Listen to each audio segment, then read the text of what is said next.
ఓం శ్రీ గురుభ్యో నమః. ఆత్మజ్ఞాన జిజ్ఞాసులందరికీ నమస్కారము.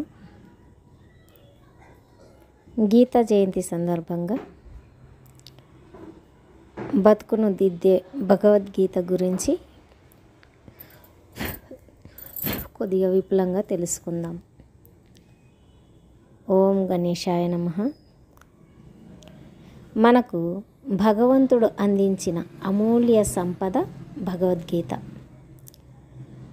అది చదివినంతతో సరిపోదు, వంట పట్టించుకొని ఆచరించాలి. శ్రీకృష్ణ భగవానుడు అర్జునుడి విషాదాన్ని కూడా యోగంగా మలిచాడు.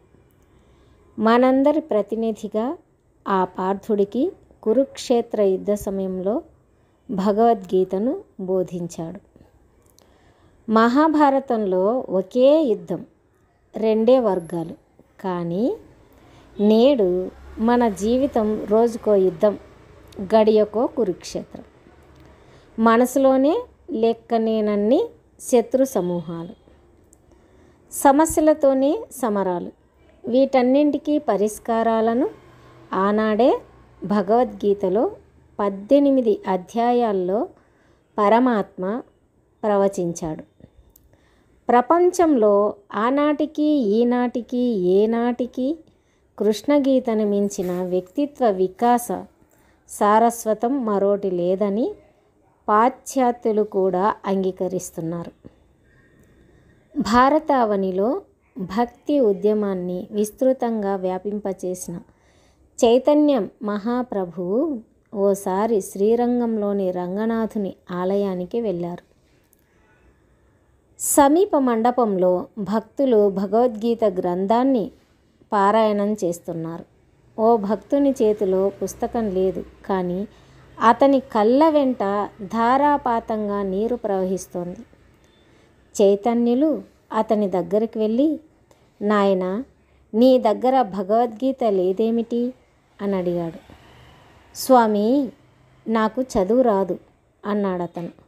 మరి నీ కళ్ళ వెంట ఆ అశ్రువులు ఏంటి అని చైతన్య ప్రభువు అడిగాడు. నేను కళ్ళు మూసుకోగానే కురుక్షేత్రం కనిపిస్తుంది. అక్కడ శ్రీకృష్ణ పరమాత్మ అర్జునుడికి దివ్యోపదేశం చేస్తున్న దృశ్యం కదలాడుతోంది. ఆ దృశ్యం కాగానే, ఆ మాటలు వినిపించగానే ఆనందంతో నా కళ్ళ వెంట బాష్పాలు రాలుతున్నాయి అన్నాడు. చైతన్యులు అక్కడున్న వారిని ఉద్దేశించి, ఇతను మీ అందరిలోకెల్లా చక్కగా పారాయణం చేస్తున్నాడు, ఇతడెంత తదాత్మ్యం చెందుతున్నాడో చూడండి అన్నారు. భగవద్గీతను అనుభూతితో పారాయణం చేసినప్పుడు మరింత ఫలితం దక్కుతుందని తెలియచేశారు. సర్వశాస్త్రాల సారం శ్రీకృష్ణ గీతా జ్ఞానం. స్వయంగా శ్రీకృష్ణ పరమాత్మ గీత చదివే చోట, వినే చోట నేను అదృశ్యంగా ఉంటాను అని అర్జునుడికి అభయమిచ్చాడు. సకల ధర్మ ప్రబోధాలు గీతలో నిక్షిప్తమయ్యాయి. వేద జ్ఞానంతో సహా సర్వశాస్త్రాల సారం ఇందులో ఇమిడి ఉందని, బ్రహ్మజ్ఞానాన్ని పొందడానికి కూడా గీత తోడ్పడుతుందని స్పష్టం చేస్తూ, గీతాసారమిదం శాస్త్రం సర్వశాస్త్ర సునిశ్చితం, ఎత్ర స్థితం బ్రహ్మజ్ఞానం వేదశాస్త్ర సునిశ్చితం అంటూ పేర్కొంది స్కాంద పురాణం.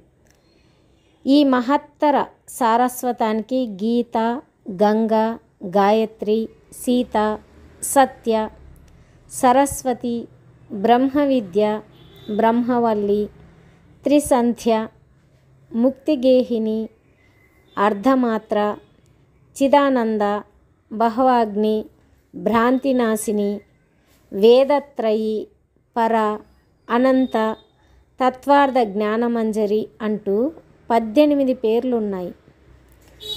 భగవద్గీతను చదివి గంగాజలం ఒక బొట్టైనా తాగి ఒక్కసారైనా శ్రీకృష్ణుణ్ణి పూజించిన వ్యక్తిని యమపాశం బంధించలేదు అన్నారు భజగోవిందంలో జగద్గురువు ఆదిశంకరాచార్యులు. అలాగే మహాభారతంలో వ్యాసుడు కూడా గీత గొప్పతనాన్ని శ్లాఘిస్తూ సర్వశాస్త్రమయీ గీత, అన్ని శాస్త్రాలు కలగలిసిన సారస్వతం భగవద్గీత అని చాటి చెప్పారు. మహోన్నత జీవనానికి మార్గదర్శి. భగవద్గీత కేవలం పుస్తకాల అరలోనో పూజా గదిలోనో పెట్టుకొని ఆరాధించాల్సిన గ్రంథం కాదు. రామకృష్ణ మఠానికి సర్వాధ్యక్షుడిగా వ్యవహరించిన స్వామి రంగనాథానంద ప్రపంచ ప్రఖ్యాతిగాంచిన సాధువు.